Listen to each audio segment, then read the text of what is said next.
Okay so हम लोगों ने डिस्कस किया था moving coil galvanometer. Moving coil में क्या होता है, दोनों मैग्नेट रेस्ट में रहते हैं, ये दोनों मैग्नेट फिक्स होते थे, इसके बीच में एक कॉइल होता था। जैसे उस वायर में, इस कॉइल में करंट फ्लो करता है, तो मेजर द डिफ्लेक्शन, मतलब किसी भी वायर में करंट है उसको मेजर करने के लिए हम ये एक्सपेरिमेंट यूज करते हैं, मूविंग कॉइल गैल्वेनोमीटर यूज करते हैं। तो अगर किसी वायर में करंट है तो इस कॉइल में करंट जाएगा and due to that flow of that current ये कॉइल डिफ्लेक्ट कर जाता था, कॉइल रोटेट करता था। सो वही यहाँ पे पॉइंटर में डिफ्लेक्शन शो करता था। तो this is what moving coil galvanometer, because यहाँ पे जो कॉइल है वो रोटेट करता था। ठीक है, दूसरा हमारा एक और होता है करंट को मेजर करने के लिए टेंजेंट गैल्वेनोमीटर। टेंजेंट गैल्वेनोमीटर में क्या होता है, कॉइल मूव नहीं करता, वो रेस्ट में रहता है। टेंजेंट, अब टेंजेंट गैल्वेनोमीटर हम टेंजेंट नाम से ही मालूम चला कि टेक्नोमेट्रिक फंक्शन tan यूज होने वाला है, इसीलिए इसका नाम क्या है, टेंजेंट गैल्वेनोमीटर। टेंजेंट मतलब tan थीटा, कहीं ना कोई कुछ तो tan थीटा यूज होगा। देखते हैं टेंजेंट गैल्वेनोमीटर वर्क कैसे करता है। सपोज हमारा, अगर हम एक यूनिफॉर्म मैग्नेटिक फील्ड लेते हैं, क्लियर, ये हमारा suppose B1 uniform magnetic field है और उसमें मैंने एक मैग्नेट को रखा, ठीक है, नॉर्थ साउथ पोल। तो ये मैग्नेटिक फील्ड क्या करेगा, इस मैग्नेट को रोटेट करेगा। अगर ये थीटा एंगल बना रहा है तो ये इस पे एक फोर्स अप्लाई करेगा, magnetic force. Because of that magnetic force इस पे एक टॉर्क डेवलप होता है इस मैग्नेट पे, वो उसको क्लॉकवाइज रोटेट करके स्टेबल पोजीशन में ले आना चाहता है। तो यहाँ पे टॉर्क क्या होता है, torque is equal to B M B sine theta, जो हम लोगों ने बार मैग्नेट के लिए पढ़ा था। Torque is equal to what, M B sine theta. ये जो फर्स्ट मैग्नेटिक फील्ड है इसका टॉर्क आता है एम बी साइन थीटा। ये क्या करेगा, इसको टर्न करके एकदम रोटेट करके हॉरिजॉन्टल पोजीशन में ले आ देगा। इस मैग्नेट को घुमा के जब ऐसा कर देगा वही स्टेबल पोजीशन होगा, उसके इसमें टॉर्क क्या हो जाएगा, zero. So because of this magnetic field B1, ये मैग्नेट के पास टेंडेंसी होती है क्लॉकवाइज रोटेट करने की। जब तक वो स्टेबल नहीं होता तब तक टॉर्क एक्ट करते रहता है, जैसे स्टेबल हो जाता है टॉर्क जीरो। ये कहानी थी। मान लो अगर हम यहाँ पे एक मैग्नेटिक फील्ड है, दो मैग्नेटिक फील्ड यूज कर लें, एक ही जगह पे दो मैग्नेटिक फील्ड अगर हम यूज करते हैं, एक due to one magnetic field torque is what, M B sine theta. अगर मान लो हमने दो मैग्नेटिक फील्ड यूज किया, एक ये डायरेक्शन में एक्स एक्सिस पे, ठीक है, ये हमारा B1 है, और एक और दूसरा मैग्नेटिक फील्ड यूज कर लिया B2, clear. So B1 and B2। अब इस केस में अगर हम मैग्नेट को रखेंगे इस ऐसे मैग्नेटिक फील्ड में जहां पे दो वर्टिकल मैग्नेटिक फील्ड्स है, B1 along X axis, B2 along Y axis. अब अगर मैग्नेट को रखेंगे ना तो ये दोनों झगड़ा चालू कर देंगे। एक चाहेगा मैग्नेट को क्लॉकवाइज घुमा दो, एक चाहेगा मैग्नेट को एंटी क्लॉकवाइज रोटेट कर दो, क्लियर। बिकॉज B1 क्या चाहेगा, B1 मैग्नेट को क्लॉकवाइज रोटेट करना चाहेगा, B2 मैग्नेट को किधर रोटेट करना चाहेगा, एंटी क्लॉकवाइज। अब मैग्नेट जाएगा कहां, डिपेंड करता है कौन ज्यादा मैग्नेट को रोटेट करेगा। जो ज्यादा पावर, अगर B1 ज्यादा स्ट्रांग है, जो ज्यादा स्ट्रांग रहेगा उसकी तरफ जाएगा मैग्नेट। लेकिन ये स्ट्रांग होगा जिसका मतलब ये नहीं ये B2 खत्म हो गया, तो दोनों अपना अपना टॉर्क डेवलप करेंगे। मान लो फाइनली दोनों के झगड़े के बाद मैग्नेट, अगर एक होता तो मैग्नेट को हॉरिजॉन्टल करके रोक देता, B2 होता तो मैग्नेट को वर्टिकल करके रोक देता, स्टेबल कर देता। लेकिन यहाँ पे B1 B2 है, तो B1 B2 क्या करेंगे, मैग्नेट को ना तो हॉरिजॉन्टल होने देंगे ना तो वर्टिकल, ये दोनों झगड़ा चालू रखेंगे। तो इस केस में मान लो मैग्नेट बेचारा इधर अटक गया है, आके दोनों के झगड़े के बीच में फंसा हुआ है। वो B1 के मैग्नेटिक फील्ड की वजह से वो क्लॉकवाइज जाना चाहता है, B2 की वजह से एंटी क्लॉकवाइज, ना ही वो क्लॉकवाइज जा पा रहा है ना ही एंटी क्लॉकवाइज, यहाँ पे थीटा एंगल पे वो फंस गया है, ठीक है। ये उसका magnetic north pole and south pole. तो ये मैग्नेट जो है बेचारा वो स्टेबल पोजीशन में नहीं जा रहा है। अकेला B1 होता तो उसको क्लॉकवाइज रोटेट करके स्टेबल पोजीशन में ले आ जाता, B2 होता तो उसको वर्टिकली घुमा के स्टेबल कर देता। लेकिन दोनों का झगड़ा चालू है, इसलिए बेचारा बीच में अटक गया है मैग्नेट। अब इस पे नेट जो टॉर्क है रुका हुआ, ये रुक गया यहाँ पे, इसका मतलब इसका B1 का क्लॉकवाइज टॉर्क और B2 का एंटी क्लॉकवाइज टॉर्क दोनों कैंसिल, इसीलिए इस मैग्नेट को कहीं जाने नहीं दे रहे। मतलब जितना B1 घुमाना चाहता है B2 भी अपना टॉर्क जनरेट किया, इसीलिए मैग्नेट बेचारा बीच में आकर अटक गया यहीं पे। तो अब देख लेते हैं टॉर्क 1, जो पहला मैग्नेटिक फील्ड टॉर्क लगाएगा, तो टॉर्क का फॉर्मूला क्या होता है, एम बी साइन थीटा। इस पे जो टॉर्क 1 लग रहा है because of the first magnetic field इसको क्लॉकवाइज रोटेट करना चाहता है, तो कितना टॉर्क डेवलप किया, एम बी साइन थीटा। दूसरा वाला टॉर्क 2, इसका क्या होगा, एम बी और एंगल, तो देखो ये एंगल थीटा है, तो इस मैग्नेटिक फील्ड के साथ ये थीटा बना रहा है, तो B2 के साथ कितना बनाएगा, 90 माइनस थीटा। अगर ये एंगल थीटा है तो ये कितना होगा, 90 माइनस थीटा। तो B1 के साथ B2 के साथ जो एंगल है वो थीटा नहीं है, B2 के साथ एंगल कितना है, 90 माइनस थीटा। मतलब दोनों के झगड़े में मैग्नेट बेचारा यहाँ पे अटक गया है, रुक गया है। तो B1 के साथ वो अगर थीटा बना रहा है तो B2 के साथ कितना बनाएगा 90 माइनस थीटा। तो सेकंड वाला टॉर्क कितना लगा रहा है mb sin 90 माइनस थीटा। अब ये दोनों ने मैग्नेट को फंसा के रखा है यहाँ पे बीच में, इसका मतलब मैग्नेट रुक गया है, जितना क्लॉकवाइज टॉर्क है उतना एंटी क्लॉकवाइज, इसीलिए रुका हुआ है। मतलब इस पोजीशन पे torque 1 is equal to torque 2 है। मैग्नेट पे इस पोजीशन पे अगर मैग्नेट फंस गया है, रुक गया है, मतलब दोनों का टॉर्क इक्वल है। क्लियर? तो आप दोनों को जरा इक्वेट करो, torque 1 is equal to torque 2, तो हमारा क्या हो जाएगा, एक रिलेशन आ जाएगा, हम इसका एंगल निकाल सकते हैं। तो torque 1 is equal to torque 2। ऐसी कहानी क्यों आई है, मैग्नेट कहीं जा ही नहीं पा रहा है, बीच में फंस गया है B1 और B2 की वजह से, चलो बेचारा यहीं पे अटका हुआ है। तो इक्वेट कर लो, तो क्या हो गया mb sin theta is equal to, अरे यार B1, ये B1 B2 होगा ना, मैग्नेट तो सेम है, मैग्नेटिक मोमेंट तो सेम होगा बट मैग्नेटिक फील्ड अलग है। तो फर्स्ट का m B1 sin थीटा, दूसरे का m B2 sin 90 माइनस थीटा। सो sin 90 माइनस क्या होगा, m B1 sin theta is equal to m B2 sin 90 minus थीटा। ये m कट जाएगा, तो B1 sin theta is equal to what, B2 cos थीटा। इसको यहां ले आओ, तो sin थीटा बाय cos थीटा हमको क्या देगा, tan थीटा। तो tan theta is equal to what, B2 by B1। ये हमारा उसका स्लोप आ रहा है, मतलब इस मैग्नेट का एंगल, ये हॉरिजॉन्टल के साथ कितना एंगल बना रहा है, B1 के साथ कितना एंगल बना रहा है, वही मतलब ये जो थीटा होता है ना, ये B1 के साथ का एंगल होता है। Theta is what, angle with B1, theta is angle with B1। ये ध्यान देना, जो डिनोमिनेटर में टर्म है उसी के साथ का एंगल क्या है, थीटा। तो ये कहानी ऐसी हुई क्यों, ये बीच में मामला क्यों फंस गया, बिकॉज दोनों अपना अपना टॉर्क, दो मैग्नेटिक फील्ड में मैंने साथ में रख दिया है। तो फर्स्ट वाला क्लॉकवाइज घुमाना चाहता है, B2 एंटी क्लॉकवाइज, तो दोनों एक दूसरे को कैंसिल करके बीच में फंसा दिए हैं मैग्नेट को। तो अगर ये मैग्नेट यहीं पे रुक गया है, इसका मतलब इस पर नेट टॉर्क जीरो है, घूम नहीं रहा है वो, इसका मतलब net torque zero. Net torque zero means clockwise torque because of B1 is cancelled bye anti clockwise torque because of B2। इधर ही मैग्नेट रुका हुआ है, तो जितना क्लॉकवाइज टॉर्क है उतना एंटी क्लॉकवाइज। कोई चीज अगर घूम नहीं रही, इसका मतलब उस पर नेट फोर्स, नेट टॉर्क खत्म है, जीरो है। तो टॉर्क 1 टॉर्क 2 इक्वल है, इसलिए इधर रुक गया है मैग्नेट। तो टॉर्क 1 क्या है, m B1 sin theta because of the first. Torque 2 क्या होता है, m B2 sin थीटा ही होता है, लेकिन अगर हॉरिजॉन्टल के साथ ये थीटा है तो B2 के साथ मैग्नेट कितना एंगल बनाएगा, 90 माइनस थीटा, बिकॉज ये दोनों ही फील्ड 90 डिग्री पे हैं। सो m B2 sin 90 minus theta. दोनों को इक्वेट किया मैंने, क्यों इक्वेट किया, क्योंकि मैग्नेट इधर ही फंस गया है, रुक गया है बीच में बेचारा, दोनों के झगड़े में बीच में फंसा हुआ है। तो torque 1 is equal to torque 2, torque 1 is equal to torque 2 क्या हो गया, m B1 sin theta is equal to m B2 sin 90 minus theta. तो B1 sin theta is equal to B2 cos theta, यहां से tan theta कितना आ जा रहा है, B2 by B1। ये कहानी तब की है जब एक मैग्नेट दो अलग अलग मैग्नेटिक फील्ड के बीच में फंस के रह गया है। ये हमारा कॉन्सेप्ट है, यही कॉन्सेप्ट हम यूज करते हैं टेंजेंट गैल्वेनोमीटर में। तो ये याद रखना, इसको हम यूज करने वाले, इसमें मैंने बता दिया। ये कहानी बेसिकली वही कि दो मैग्नेटिक फील्ड का झगड़ा है, उसके बीच में बेचारा एक मैग्नेटिक नीडल फंस गया है।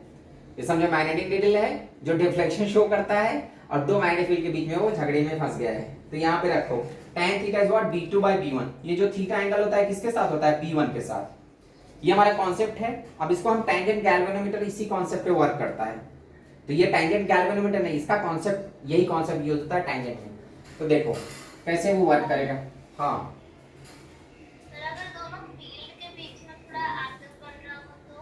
दोनों के बीच में फील्ड की वजह, तो वहां पे ये एंगल चेंज हो जाएगा ना फिर।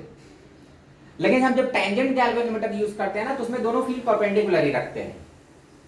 मैंने क्या बोला, ये कॉन्सेप्ट हमारा टेंजेंट यूज हो रहा है, तो वहां पे दोनों ही फील्ड परपेंडिकुलर रहेंगे। क्लियर?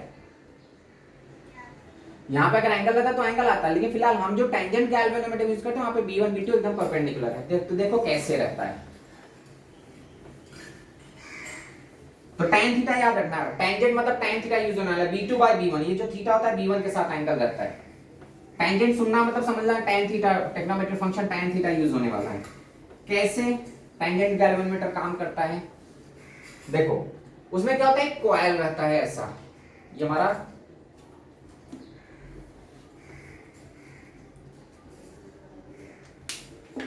इसमें कॉइल मूव नहीं करता, ठीक है। मूविंग कॉइल में कॉइल मूव करता, बट यहाँ पे कॉइल फिक्स्ड रहता है, रेस्ट में रहता है। तो टेंजेंट गैल्वेनोमीटर में क्या होगा, यहाँ पे कॉइल है ऐसा, अरे सर्कल ही नहीं बन रहा है ठीक से मेरा, ठीक है। ये हमारा कॉइल है जिसमें कितने भी टर्न्स हो सकते हैं, n नंबर ऑफ टर्न्स का एक रिंग के जैसा है, ठीक है। इसमें n टर्न्स हैं, और इधर उसका ऐसा प्लेटफॉर्म जैसा रहता है, मतलब जिसमें वो कॉइल फिक्स्ड रहता है, मतलब ये कॉइल मूव नहीं करने वाला, इधर ऐसा स्क्रू रहता है जिससे वो अर्थ के एकदम स्क्रू से क्या करते हैं हम, अर्थ के हॉरिजॉन्टल मतलब एकदम इसको हॉरिजॉन्टल प्लेन में फिक्स करना है, स्क्रू से ऊपर नीचे करके एकदम स्टेबल पोजीशन पे, एकदम हॉरिजॉन्टल पोजीशन में ले आते हैं। ये हमारा कॉइल है, एक रिंग है जिसमें करंट हम फ्लो कराने वाले हैं। ठीक है, नंबर ऑफ टर्न्स कुछ भी हो सकता है, N number of turns variable 100 200 300, जितने ज्यादा नंबर ऑफ टर्न्स बढ़ाओगे उसकी सेंसिटिविटी उतनी ज्यादा होगी। मूविंग कॉइल में भी यही होता था, सेंसिटिविटी नंबर ऑफ टर्न्स पे बढ़ाएं वो डिपेंड करता है। ये हमारा एक कॉइल है, ठीक है, अर्थ पे रखा हुआ, ये अर्थ सरफेस है। इस कॉइल के बीच में एक मैग्नेटिक नीडल रहता है, ये हमारा मैग्नेटिक नीडल है, मैं ऐसा एरो मार्क से शो कर रहा हूं। ठीक है, ये मैग्नेटिक नीडल पहले है। तो ये कॉइल एक रिंग के जैसा है, बहुत सारे टर्न्स हैं उसमें, उसके बीच में एक मैग्नेटिक नीडल है। मैग्नेटिक नीडल, तो पहले केस में देखो, जब हम इसमें करंट नहीं फ्लो करा रहे हैं, जब इसमें करंट नहीं जा रहा है, मतलब उस कॉइल में करंट, हम इस टेंजेंट गैल्वेनोमीटर को यूज क्यों करेंगे, करंट को मेजर करने के लिए। तो पहले देखते हैं जब करंट नहीं था, जब करंट नहीं रहेगा तो ये मैग्नेटिक नीडल कोई डिफ्लेक्शन शो करेगा या नहीं करेगा। जब करंट इस रिंग में नहीं है, इस कॉइल में करंट नहीं है, मतलब इस कॉइल के पास अपना कोई फील्ड नहीं है, जो मैग्नेटिक फील्ड कॉइल का है वो जीरो है। क्लियर, इस कॉइल में स्टार्टिंग में हमने क्या किया, कोई करंट नहीं था, मतलब जब करंट नहीं है तो इस कॉइल के पास कोई मैग्नेटिक फील्ड नहीं है। अब ये मैग्नेटिक नीडल सोचो, मैग्नेटिक नीडल के आसपास कोई मैग्नेटिक फील्ड कॉइल का तो नहीं है, लेकिन अर्थ का तो है ना, अर्थ का फील्ड तो हर जगह रहता है। तो ये जहां पे भी रखे, मान लो मुंबई में कॉइल रखा हुआ है, तो मुंबई में अर्थ का मैग्नेटिक फील्ड तो है, तो ये मैग्नेटिक नीडल जानते हो कौन सा डिफ्लेक्शन शो करेगा, अर्थ के डिफ्लेक्शन को शो करेगा। ठीक है, कॉइल के पास मैग्नेटिक फील्ड नहीं है, कोई टेंशन नहीं, मैग्नेटिक नीडल कॉइल से कोई टेंशन नहीं ले रहा है, कॉइल का कोई मैग्नेटिक फील्ड नहीं, कॉइल का कोई टॉर्क नहीं इस मैग्नेटिक नीडल में, लेकिन ये अर्थ के डिफ्लेक्शन को तो शो करेगा ना, अर्थ का तो फील्ड है ही ना हर जगह। ये कॉइल मैग्नेटाइज नहीं भी रहेगा, कॉइल को उखाड़ के फेंक दो तो भी अर्थ का मैग्नेटिक फील्ड तो है ही हर जगह। तो ये जो मैग्नेटिक नीडल डिफ्लेक्शन शो करेगा वो किसके डिफ्लेक्शन को शो करेगा, अर्थ के डिफ्लेक्शन को। तो हमारा ये मैग्नेटिक नीडल जो है, जब कॉइल में करंट नहीं था, तो देखो मैं डायग्राम बना रहा हूं, जो डिफ्लेक्शन होगा, ये जो हमारा कॉइल है, अभी कॉइल में कोई करंट नहीं है, कॉइल का कोई फील्ड नहीं है, लेकिन BH तो है ना, अर्थ का फील्ड तो है ना, यहाँ पे अर्थ का हॉरिजॉन्टल फील्ड तो रहेगा, तो मैग्नेटिक नीडल जो होगा वो अर्थ के फील्ड को रिप्रेजेंट करेगा। ये जो डिफ्लेक्शन है, ये डिफ्लेक्शन किसकी वजह से है, because of earth magnetic field. ये मैग्नेटिक नीडल है, ये कुछ डिफ्लेक्शन दिखा रहा है, मैग्नेटिक, ये मैग्नेटिक नीडल का जो डिफ्लेक्शन है किसकी वजह से, because of earth, earth field show कर रहा है। कॉइल में अभी तक कोई करंट नहीं हमने पास करा है, कॉइल में करंट नहीं, कॉइल का मैग्नेटिक फील्ड नहीं, मैग्नेटिक नीडल एक ही फील्ड के इन्फ्लुएंस में है, किसके फील्ड में, अर्थ के मैग्नेटिक फील्ड। अब सोचो अर्थ का मैग्नेटिक फील्ड कैसा होता है, सॉरी यहाँ पे देखो, अर्थ का मैग्नेटिक फील्ड कैसा होता है, हॉरिजॉन्टल सरफेस पे हॉरिजॉन्टल रहेगा। ये डायग्राम थोड़ा गड़बड़ हो गया, हमारा अर्थ का फील्ड ऐसे है, क्योंकि हमारा ये जो कॉइल है ना, ये किस पे रखा हुआ है, एकदम हॉरिजॉन्टल सरफेस पे। हॉरिजॉन्टल सरफेस पे जो ये हमारा अर्थ सरफेस है, तो अर्थ सरफेस के ऊपर जो अर्थ की लाइंस होती है वो एकदम हॉरिजॉन्टल होती है, हमारा अर्थ का फील्ड है BH। तो मैग्नेटिक नीडल भी एकदम ऐसे ही रहेगा, बिकॉज मैग्नेटिक नीडल उसी अर्थ के डिफ्लेक्शन को शो करता है, अर्थ का फील्ड है। तो जब तक कॉइल के पास कोई करंट नहीं था, कॉइल का कोई फील्ड नहीं है, ये फील्ड केवल किसका है, अर्थ का, और अर्थ का फील्ड अर्थ सरफेस पे, ये हमारा सरफेस है। तो कहीं पे भी तुम खड़े होते हो, अर्थ सरफेस के एकदम पैरेलल लाइंस होती हैं अर्थ की, ये हमारा जो अर्थ का हॉरिजॉन्टल फील्ड है एकदम पैरेलल। तो इस पॉइंट पे जो मैग्नेटिक नीडल है, ये किसके इन्फ्लुएंस में है, अर्थ के इन्फ्लुएंस में। ये B1 हो गया समझो, जो पहला वाला मैग्नेटिक फील्ड। तो पहले स्टार्टिंग के केस में, स्टार्टिंग इनिशियली जो अर्थ मैग्नेटिक नीडल था वो एकदम हॉरिजॉन्टल था, और ये किस डायरेक्शन को शो कर रहा है, अर्थ के हॉरिजॉन्टल फील्ड को।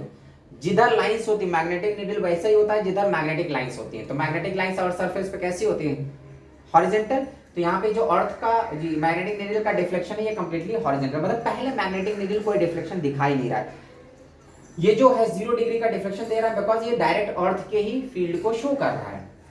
ठीक है, सेकेंड केस में जैसे इसमें करंट आएगा, इस कॉइल में हम जब करंट पास कराएंगे, जब कॉइल में करंट नहीं था, ये मैग्नेटिक नीडल एकदम हॉरिजॉन्टल था, अर्थ की फील्ड भी, अर्थ का फील्ड भी हॉरिजॉन्टल है, अर्थ का फील्ड हॉरिजॉन्टल है, तो जिधर अर्थ की लाइंस होंगी, जिधर अर्थ की मैग्नेटिक लाइंस होंगी, उधर ही तो मैग्नेटिक नीडल शो रहता है। तो जब यहाँ पे कॉइल में कोई करंट ही नहीं था, कॉइल का कोई फील्ड नहीं है, तो इस रेंज में केवल एक ही फील्ड है, अर्थ का फील्ड, जो हर जगह रहता है। अर्थ का फील्ड कैसा होता है? हॉरिजॉन्टल। हमने इसको हॉरिजॉन्टल सरफेस में रखा है, तो अर्थ की जो मैग्नेटिक लाइंस है वो भी हॉरिजॉन्टल है।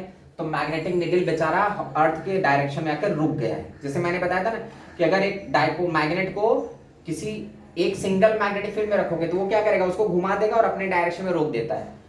झगड़ा कब चालू होता है? जब दो दो फील्ड होते हैं। तो पहले केस में जब करंट नहीं जा रहा था इस कॉइल में, तो यहाँ पे केवल फील्ड किसका है? अर्थ का। अर्थ की वजह से अर्थ की लाइंस हॉरिजॉन्टल है, तो निडल भी हॉरिजॉन्टल है, हॉरिजॉन्टल निडल। बिकॉज अकेला एक ही मैग्नेटिक फील्ड है ना, केवल अर्थ का मैग्नेटिक फील्ड। तो अर्थ का मैग्नेटिक फील्ड है तो इस निडल को घुमा देगा अपने डायरेक्शन में और स्टेबल कर देगा। तो इसको घुमा के स्टेबल कर दिया। जैसे मैंने बताया था कि अगर मैग्नेट एक ही फील्ड में रहता है तो उसको घूम जाता है। अगर केवल B1 होता तो मैग्नेट क्या होगा? टर्न होके B1 के डायरेक्शन में रुक जाएगा। तो ये जो मैग्नेटिक निडल है ये because of earth horizontal field एक हॉरिजॉन्टल पोजीशन में आ गई है, मतलब उसी डायरेक्शन में है जिधर अर्थ का फील्ड है। और हॉरिजॉन्टल सरफेस में हम हैं तो अर्थ का फील्ड हॉरिजॉन्टल है, ये अर्थ की हॉरिजॉन्टल लाइंस है। मैग्नेटिक निडल एकदम जीरो, मतलब स्टार्टिंग हॉरिजॉन्टल पोजीशन में रुका हुआ है। सेकंड केस, अभी कोई झगड़ा नहीं है, एक ही फील्ड है, केवल अर्थ का फील्ड है, मैग्नेटिक निडल हॉरिजॉन्टल है। झगड़ा कब चालू होगा? जब हम इस कॉइल को ऑन कर देंगे। जब इस कॉइल में करंट आएगा, कॉइल में जैसे करंट आएगा, कॉइल अपना खुद का भी एक फील्ड डेवलप कर देगा। और जब कॉइल का खुद का फील्ड आ जाएगा तो देखो, कॉइल जब कोई सी वायर, कोई अगर रिंग है तो रिंग में जब करंट फ्लो करता है तो राइट हैंड थंब रूल से अगर करंट सर्कुलर फ्लो करेगा तो या तो फील्ड अंदर जाएंगी या तो फील्ड बाहर आएंगी। रिंग के अंदर जो फील्ड आता है ना, रिंग में अगर करंट सर्कुलर होता है तो इसकी फील्ड या तो इनवर्ड जाती है या तो आउटवर्ड, डिपेंड करता है डायरेक्शन ऑफ करंट। अगर क्लॉकवाइज है तो फील्ड इनवर्ड, एंटी क्लॉकवाइज है तो फील्ड आउटवर्ड। तो जब हम इसमें इस कॉइल में करंट फ्लो कराएंगे तब दो दो फील्ड आ जाएंगे, मतलब ये मैग्नेटिक निडल बेचारा फंस जाएगा दो फील्ड में। अभी तो क्या है? अकेला है, केवल अर्थ का फील्ड, मैग्नेटिक निडल हॉरिजॉन्टल है। हमने ऐसा पूरा सेट आउट कर दिया, एकदम हॉरिजॉन्टल है। मतलब हमको मालूम है जब ये हॉरिजॉन्टल, इसका मतलब इस कॉइल में कोई करंट नहीं है, झगड़ा नहीं है, अभी बेचारा ये स्टेबल पोजीशन में रुका हुआ है। जैसे हम करंट पास कराएंगे, कॉइल में करंट जाएगा, कॉइल का अपना खुद का फील्ड आएगा, या तो वो इनवर्ड जाएगा या तो आउटवर्ड, बिकॉज करंट उस रिंग में या तो क्लॉकवाइज फ्लो करेंगे या तो एंटी क्लॉकवाइज। अगर क्लॉकवाइज है तो फील्ड इनवर्ड, एंटी क्लॉकवाइज है तो फील्ड आउटवर्ड। मतलब एक और फील्ड आने वाला है, और वो जो फील्ड आएगा ना वो अर्थ का फील्ड से परपेंडिकुलर आएगा। मतलब अर्थ की फील्ड कैसे है? इस डायरेक्शन में, ठीक है, समझो ये ज्योग्राफिकल साउथ है, ज्योग्राफिकल साउथ, और ये ज्योग्राफिकल नॉर्थ। तो अर्थ की line geographical south to geographical north जाती है। तो ये हमारा कॉइल था, अर्थ का मैग्नेटिक फील्ड था, बेचारा कॉइल जो मैग्नेटिक निडल है वो स्टेबल पोजीशन में, कॉइल में कोई करंट ही नहीं। जैसे कॉइल में करंट जाएगा, कॉइल का अपना मैग्नेटिक फील्ड आ जाएगा। कॉइल का मैग्नेटिक फील्ड आया मतलब झगड़ा चालू। अब अर्थ का फील्ड तो ऐसे है और कॉइल का फील्ड आएगा तो या तो बाहर की तरफ आएगा या तो इनवर्ड, मैंने बताया। तो ये आएगा इससे परपेंडिकुलर, मतलब एक्स एक्सिस पे अर्थ का फील्ड है और मैग्नेटिक निडल स्टेबल होकर एक्स एक्सिस पे रुका हुआ है। लेकिन जैसे कॉइल का मैग्नेटिक फील्ड आएगा, कॉइल में करंट आया, कॉइल का फील्ड आएगा, कॉइल का फील्ड या तो पॉजिटिव जेड एक्सिस में आएगा या तो नेगेटिव जेड एक्सिस, बिकॉज ये रिंग है। तो वो दो दो जब फील्ड आए ना तब ये मैग्नेटिक निडल बेचारा रिजल्टाइन डायरेक्शन में जाएगा। दोनों के झंझट में, दोनों का जो झगड़ा चालू हो जाएगा उसके अकॉर्डिंग इसका निडल का डिफ्लेक्शन बदल जाएगा। तो सेकंड देखो, अगर कॉइल में करंट जा रहा है, जब तक करंट नहीं था मैग्नेटिक निडल आराम से स्टेबल पोजीशन में पड़ा हुआ था because of earth magnetic field. अब हमने करंट पास करा दिया इस कॉइल में। When current carrying coil, when current flows, current, मतलब समझो अगर पहले निडल वर्ड एकदम हॉरिजॉन्टल पोजीशन में, इसका मतलब उस कॉइल में कोई करंट नहीं है। कॉइल का करंट को हम कब मेजर करेंगे? जब निडल डिफ्लेक्शन देगा। निडल अगर डिफ्लेक्शन दे रहा है इसका मतलब कॉइल में करंट आ चुका है। चलो इस कॉइल में करंट आ गया, इसमें करंट फ्लो कर रहा है और n नंबर ऑफ टर्न्स है उसकी वजह से। अब यहां पे दो दो फील्ड आ गए, एक तो हॉरिजॉन्टल का फील्ड है अर्थ वाला, ये अर्थ का, और एक फील्ड और आएगा इस कॉइल का। अब इस कॉइल का जो फील्ड होगा या तो आउटवर्ड या तो इनवर्ड। सपोज इस कॉइल का भी फील्ड आ गया and because of that field ये जो निडल है ये डिफ्लेक्शन शो कर रहा है। मतलब अर्थ का तो फील्ड था ही, एक हमारा आउटवर्ड, अब कॉइल का फील्ड मान लो आउटवर्ड आ रहा है, ये एंटी करंट क्लॉकवाइज है, मैं एंटी क्लॉकवाइज करंट ले रहा हूं, n नंबर ऑफ टर्न्स उसके। तो एंटी क्लॉकवाइज करंट में इस कॉइल का फील्ड कैसा आएगा? बाहर की तरफ, मैं डॉट पॉइंट से शो कर रहा हूं, ठीक है। कहानी बदल गई, अब दो दो फील्ड आ गए हैं। ये हमारा कितना? Field of coil, coil anti clockwise current की वजह से फील्ड बाहर आ रही है, इस कॉइल की भी अपनी फील्ड आ गई बाहर की तरफ। मतलब इस पॉइंट पे अब जो निडल है, निडल बेचारे के पास दो दो टेंशन आ गया, निडल के पास दो फील्ड है। अब देखो एक तो बाहर की तरफ है फील्ड, समझो ये हमारा अर्थ वाला फील्ड था, और एक और ऐसे मैं शो कर रहा हूं कॉइल का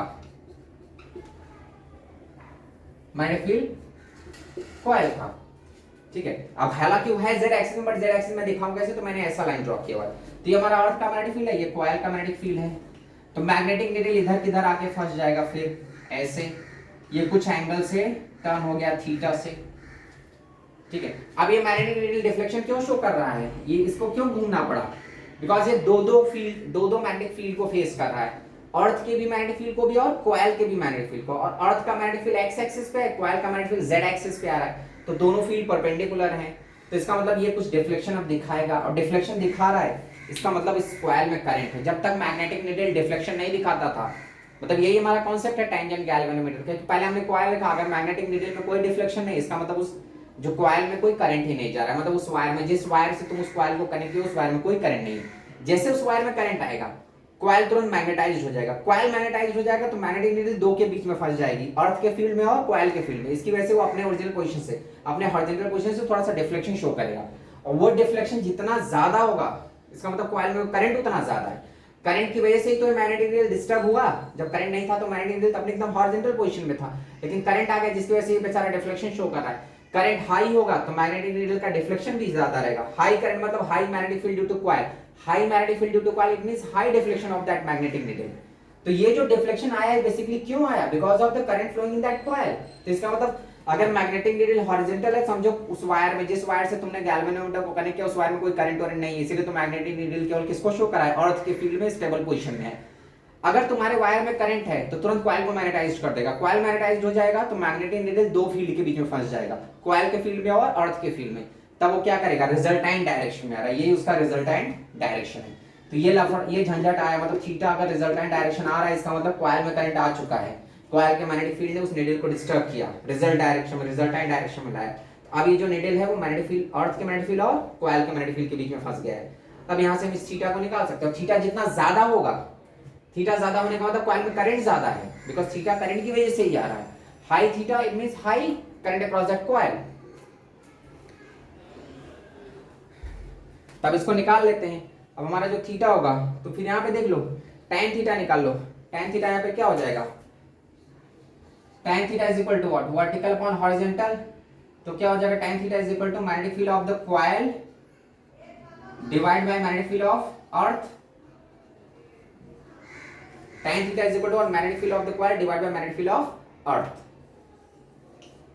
ठीक, मैंने बताया था ना थीटा जिसके साथ बनाता है, वैसे भी देख लो tan थीटा है तो ये क्या है, कॉइल का फील्ड है और ये अर्थ का फील्ड है, तो tan थीटा का अपोजिट अपॉन एडजेसेंट। तो tan theta is magnetic field of the coil divide by magnetic field of earth.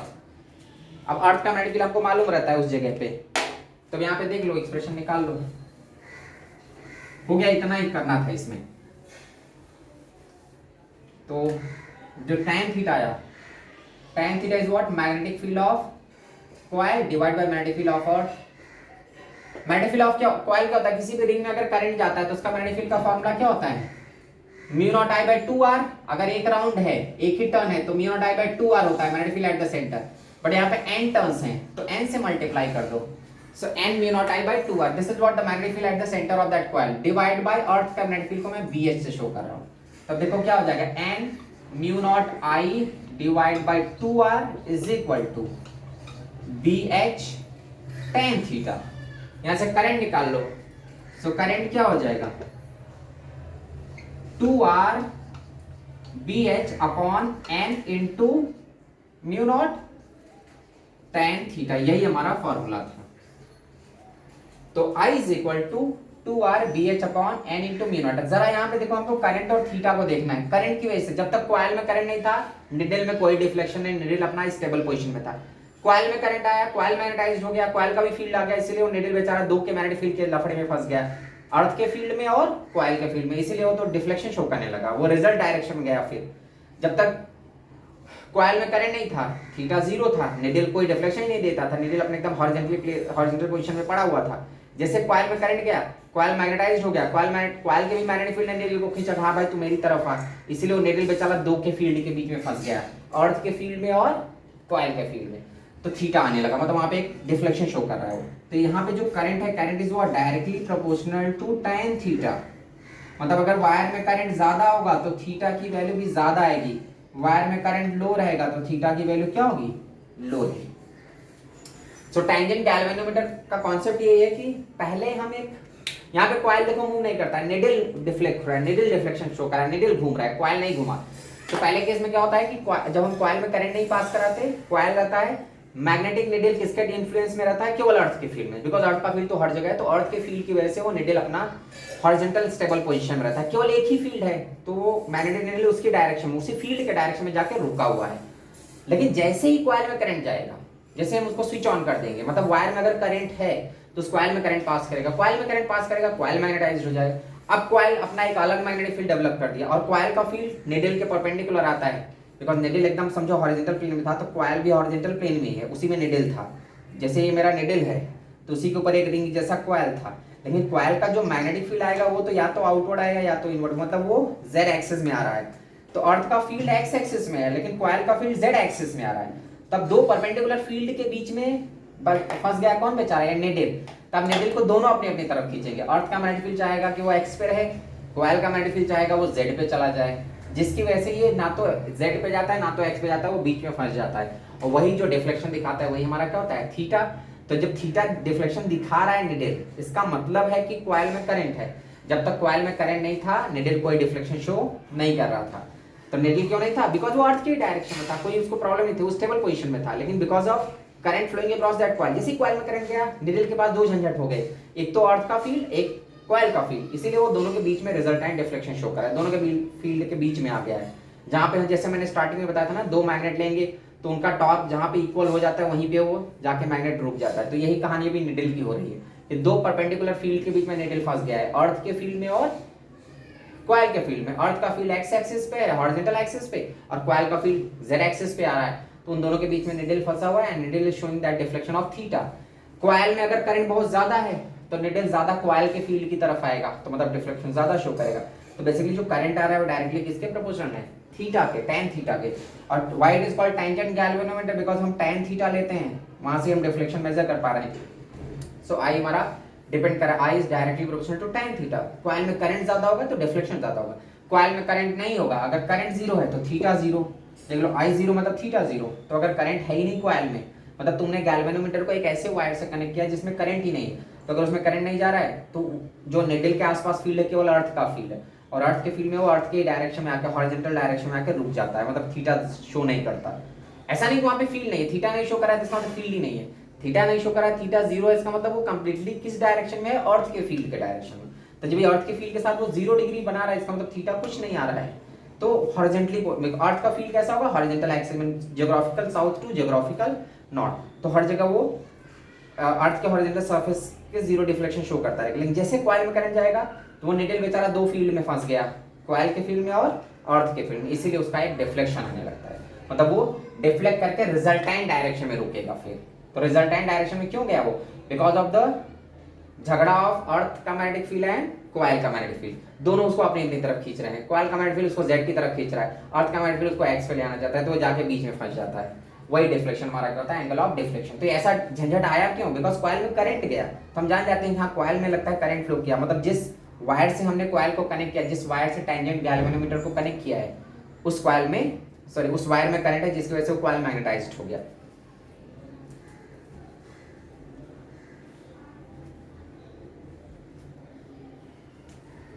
Clear. तो यहाँ पे हमारा कॉन्सेप्ट यही था कि जो टैंजेंट गैल्वेनोमीटर कैसे वर्क करता है, इसमें कॉइल नहीं मूव करता, इसमें निडल मूव करती है। मूविंग कॉइल गैल्वेनोमीटर में कॉइल ही मूव करता था, उसमें क्या था, करंट फ्लो करने से वो कॉइल घूमने लगता था। यहाँ पे कॉइल नहीं घूमने वाला है, कॉइल फिक्स्ड है, ये कॉइल नहीं मूव करेगा, ये कॉइल स्टेशनरी रहेगा, इसमें करंट फ्लो करेगा, उसकी वजह से उसका फील्ड आ जाता है। अब इसमें करंट अगर एंटी क्लॉकवाइज, इसका फील्ड बाहर की तरफ आ रहा है, तो अर्थ का फील्ड एक्स पे है और स्क्वायर का फील्ड इधर आ रहा है, इसलिए निडल को बेचारे को उसके बीच में रिजल्टेंट बीच में आना पड़ा, ऐसा इस टाइप से कुछ। तो इट शोइंग सम डिफ्लेक्शन। यही हमारा कॉन्सेप्ट क्या है, टेंजेंट गैल्वेनोमीटर का कॉन्सेप्ट। पहले हम क्या करते हैं, कॉइल को हॉरिजॉन्टल सरफेस पर रख देते हैं, कॉइल को एकदम सेट कर देंगे हॉरिजॉन्टल सरफेस पे, तो उसकी जो अर्थ की लाइन से, ये अर्थ की लाइन से, अर्थ की लाइन से हमेशा क्या होगी, हॉरिजॉन्टल जाएंगे geographical south to geographical north. तो मैग्नेटिक नीडल अर्थ के इन्फ्लुएंस में है, जब अर्थ की लाइंस हॉरिजॉन्टल है तो मैग्नेटिक नीडल भी हॉरिजॉन्टल रहता है स्टार्टिंग में, स्टेबल पोजीशन में बेचारा रहता है। प्रॉब्लम तब खड़ी होती है जब कॉइल में करंट जाता है। अब जैसे हमने उस गैल में टेंजेंट गैल्वेनोमीटर को ले गए, किसी वायर से कनेक्ट किया, वायर से कनेक्ट किया, उस वायर में करंट जा रहा है, तो इस तुरंत कॉइल में करंट आ जाएगा। कॉइल में करंट आ जाएगा तो अब कॉइल का भी अपना फील्ड आ गया, कॉइल का फील्ड आ गया, तो अब जो निडल है उसके आसपास दो दो फील्ड हो गए। अर्थ का फील्ड तो पहले से ही था, कॉइल का फील्ड भी आ गया, और जो कॉइल का फील्ड आता है वो अर्थ के परपेंडिकुलर आता है, बिकॉज एक सर्कुलर कॉइल है। तो सर्कुलर कॉइल में राइट हैंड थंब रूल से देखते हैं, तो अगर करंट एंटी क्लॉकवाइज है तो फील्ड किधर आएगा, बाहर की तरफ, या तो आउटवर्ड आएगा या तो इनवर्ड, मतलब जेड एक्सिस पे आएगा फील्ड। तो अर्थ का फील्ड तो एक्स पे है, लेकिन जो कॉइल का फील्ड आ रहा है वो जेड एक्सिस में, मतलब दो परपेंडिकुलर फील्ड के बीच में फंस गया है बेचारा ये निडल। तब अर्थ चाहेगा कि वो हॉरिजॉन्टल रहे, और एक कॉइल वाला फील्ड चाहेगा कि वो वर्टिकल हो जाए। मतलब अर्थ चाहता है कि निडल ऐसा रहे, और कॉइल वाला फील्ड चाहेगा निडल ऐसा रहे, तो दोनों के बीच में वो आके कहीं पे डिफ्लेक्शन शो करेगा। तो ये जो उसका रिजल्टेंट डिफ्लेक्शन है, कॉइल अपनी तरफ खींच रहा है, अर्थ अपनी तरफ खींच रहा है, तो बीच में फंस गया है बेचारा, जहां पे उसमें नेट टॉर्क 0 है। तो मैंने बताया था tan थीटा, यहाँ से निकाल लो, तो tan थीटा क्या होगा, अपोजिट अपॉन एडजेसेंट। अपोजिट किसका फील्ड है, ये वाला कॉइल का फील्ड, तो field of the coil divide by field of अर्थ। और फील्ड ऑफ कॉइल हमको मालूम होता है कि अगर रिंग में करंट फ्लो करता है तो उसके सेंटर पे कितना फील्ड डेवलप होता है, mu naught I by 2r। पूरा एक लूप, अगर एक लूप है तो mu not I by 2r if there are n number of turns. So n number of turns हैं तो क्या होगा, n mu not I by 2r divide by earth का फील्ड, अर्थ का हॉरिजॉन्टल फील्ड, अर्थ का वर्टिकल नहीं। सो बिकॉज हमने उस कॉइल को हॉरिजॉन्टली रखा था, मैग्नेटिक नीडल को हॉरिजॉन्टली रखा था, तब यहाँ से निकाल लो, ये BH इधर मल्टीप्लाई कर दो, तो n mu not I by 2r is equal to BH into tan theta. यहाँ से i आ गया, i कितना आ गया, 2r BH divide by n mu naught tan थीटा। तो ये जो करंट है वो बेसिकली किसके डायरेक्टली प्रोपोर्शनल है, tan थीटा का। जितना ज्यादा करंट होगा कॉइल में उतना ज्यादा मैग्नेटिक नीडल डिफ्लेक्शन शो करेगा। हाँ, अगर कॉइल में करंट नहीं है, करंट 0 है, तुमने उस गैल्वेनोमीटर को जिससे कनेक्ट किया, जिस वायर से, उसमें करंट ही नहीं है, तो करंट नहीं होगा तो निडल को कोई प्रॉब्लम ही नहीं है। निडल अकेले एक ही फील्ड में है। जब कॉइल में करंट नहीं, मतलब कॉइल का फील्ड नहीं है, तो निडल किसके फील्ड में, अर्थ के फील्ड में, और अर्थ के फील्ड में तो हॉरिजॉन्टली रहता था, तो थीटा को शो ही नहीं करता था। प्रॉब्लम तो तब शुरू हुई जब कॉइल भी मैग्नेटाइज्ड हुआ, और कॉइल मैग्नेटाइज्ड कब होगा, due to flow of current. Coil में करंट फ्लो किया, coil gets magnetised, when coil gets magnetised तब मैग्नेटिक नीडल बेचारा दो के झंझट में फंस गया, तो वो अर्थ और कॉइल के फील्ड के बीच में आ जाता है, वही डिफ्लेक्शन होता है। और कॉइल का फील्ड जितना ज्यादा होगा, मतलब कॉइल में करंट अगर हाई फ्लो कर रहा है, करंट हाई है तो कॉइल का फील्ड ज्यादा होगा, कॉइल का फील्ड ज्यादा होगा तो वो निडल डिफ्लेक्शन भी ज्यादा शो करता है। करंट लो रहेगा तो थीटा लो रहेगा, और जब करंट रहेगा ही नहीं, जब कॉइल में कोई करंट नहीं है, ठीक है, तो डिफ्लेक्शन भी नहीं शो करेगा निडल। तब तो निडल अपना मस्त अर्थ के फील्ड में, अर्थ के डायरेक्शन में पड़ा हुआ था, तो डिफ्लेक्शन शो ही नहीं करता था।